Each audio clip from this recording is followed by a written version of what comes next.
చూస్తే ఈ రాష్ట్రంలో ప్రశ్నిస్తే కేసులు నిలదీస్తే అరెస్టులు సర్కారు అరాచకాలను కుంభకోణాలను బయటపెడుతున్న బీఆర్ఎస్ నేత మాజీ ఎమ్మెల్యే బాల్కా సుమన్ను రేవంత్ సర్కారు టార్గెట్ చేసింది. అక్రమంగా కేసులు బనాయించి సుమన్ను అరెస్టు చేసి కుట్రకు దిగింది. రేవంత్ ఆదేశాలతో తెలంగాణ భవన్లోకి చొచ్చుకొచ్చారు పోలీసులకు పూర్తిగా సహకరించిన సుమన్ తానే స్వయంగా వెళ్లి పోలీసు వాహనం ఎక్కారు. అనంతరం సుమన్ను నాంపల్లి పోలీస్ స్టేషన్కు తరలించారు. పిఎస్లోనే ఆయన్ను 6 గంటలకు పైగా విచారించారు. మరి కాసేపట్లో సుమన్ను న్యాయమూర్తి ముందు హాజరుపరిచే అవకాశం ఉంది.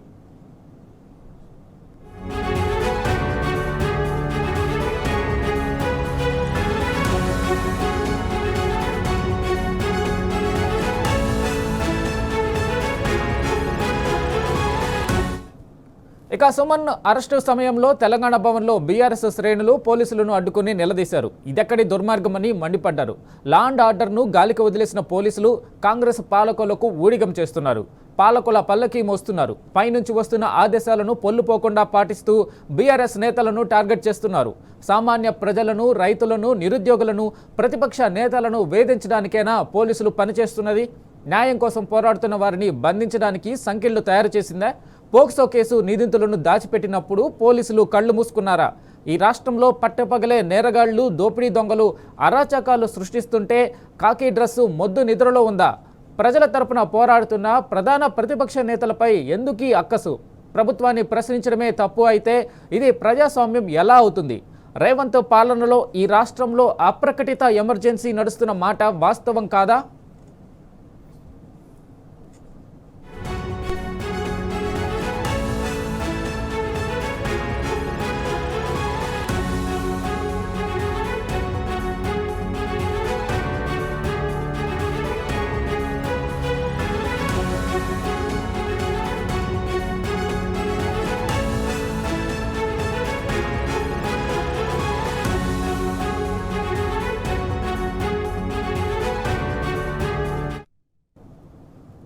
ఇదే అంశంపై పూర్తి అప్డేట్ నాంపల్లి పోలీస్ స్టేషన్ దగ్గర నుండి మా ప్రతినిధి సందీప్ లైవ్ ద్వారా అందిస్తారు. సందీప్, చెప్పండి.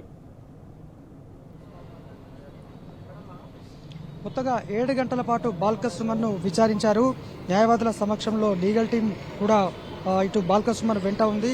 7 గంటలు పోలీస్ స్టేషన్లోనే బాల్కా సుమన్ ఉన్నారు. తెలంగాణ భవన్లో పోలీసులకు లొంగిపోయిన అనంతరం నేరుగా నాంపల్లి పోలీస్ స్టేషన్కు తీసుకొచ్చారు. సింగరేణి అధికారులు ఇచ్చినటువంటి ఫిర్యాదు మేరకు సింగరేణి అధికారి ఆనంద్, అక్కడ జూనియర్ సబ్ ఇన్స్పెక్టర్ ఇచ్చినటువంటి ఫిర్యాదు మేరకు సింగరేణిపై వ్యాఖ్యలకు సంబంధించి కేసు నమోదైన విషయం తెలిసిందే. అయితే 6 సెక్షన్ల కింద మొత్తంగా సెక్షన్లు అయితే అమర్చారు.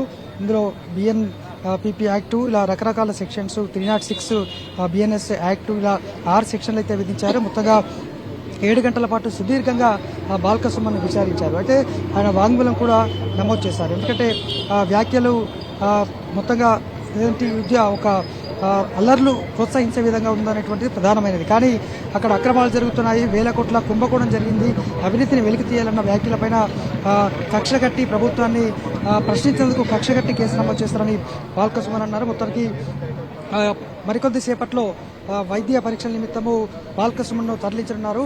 తరలించిన తర్వాత అక్కడి నుంచి న్యాయమూర్తి నివాసంలో న్యాయమూర్తి ఎదురుట ప్రవేశపెడతారు. అయితే ప్రవేశపెట్టిన తర్వాత ఒకవేళ న్యాయమూర్తి రిమాండ్ గిట్ట యాక్సెప్ట్ చేస్తే జైలుకు వెళ్లాల్సి, చంచల్గూడ జైలుకు వెళ్లాల్సి వస్తుంది. ఒకవేళ రిమాండ్ రిజెక్ట్ చేస్తే మాత్రము చెప్పలేం. మరి మొత్తంగా మరికొద్ది సేపట్లో కీలక పరిణామం అయితే ఏర్పడబోతోంది. ఇప్పటి ఉదయం నుంచి అంటే ఈ కేసుకు సంబంధించి అంతా కూడా ఉత్కంఠగా ఎదురు చూస్తున్నారు. మరోవైపు మంచిర్యాల, చెన్నూరు ప్రాంతాల నుంచి కూడా పెద్ద సంఖ్యలో బీఆర్ఎస్ కార్యకర్తలు, సుమన్ సంబంధించినటువంటి వారు పెద్ద సంఖ్యలో కూడా ఇక్కడే ఉన్నారు. మనం 4 రోజులుగా చూస్తున్నాం. ఇక్కడ బాల్కా సుమన్ అరెస్ట్ చేసేందుకు తీవ్ర యత్నాలు చేసిన విషయం తెలిసిందే పోలీసులు. ఇవాళ అయితే ఉదయం కూడా తెలంగాణ భవన్ వద్ద హైటెన్షన్ వాతావరణం ఉంది. మొత్తానికి బాల్కా సుమన్ నేరుగా పోలీసులకు లొంగిపోయారు. నాంపల్లి పోలీస్ స్టేషన్కు తీసుకొచ్చారు. మధ్యాహ్నం 1 గంట నుంచి ఇప్పటి వరకు 8 అవుతోంది. 8 గంటలు ఇప్పటి వరకు కూడా ఇంకా పిఎస్లోనే ఉన్నారు. మరొక 5 నుంచి 10 నిమిషాల్లో బాల్కా సుమన్ న్యాయవాదులతో కలిసి పోలీస్ రిమాండ్కు వెళ్ళనున్నారు. మొదట వైద్య పరీక్షలకు వెళ్తారు. వైద్య పరీక్షలు పూర్తి కాగానే అక్కడి నుంచి నేరుగా న్యాయమూర్తి నివాసానికి వెళ్తారు. మొత్తంగా చూడొచ్చు, ఈ ఒక 306 సెక్షన్ మాత్రం అత్యంత కఠినమైంది. దాన్ని తొలగించాలని ఇప్పటికే లీగల్ టీం 326 సెక్షన్ తొలగించాలని కూడా పోలీసులను కోరింది. కానీ వారు రిమాండ్ రిపోర్ట్లో ఈ సెక్షన్ను చేర్చారు. ఇది ఒకటి మాత్రమే నాన్ బెయిలబుల్ సెక్షన్గా ఉంది. ఈ సెక్షన్కి సంబంధించి ఎటువంటి అల్లర్లు జరిగినప్పుడు, ఎటువంటి విధ్వంసం జరిగినప్పుడు ఆ సెక్షన్ను ఉంచకూడదంటూ న్యాయవాదులు వాదించినప్పటికీ కూడా పోలీసులు న్యాయస్థానంలో రుజువు చేసుకోవాలి తప్ప తామేం చేయలేమంటూ చేతులెత్తేసినట్టు తెలుస్తోంది. కొత్తగా ఇంకా అయితే లోపల ఉన్నారు.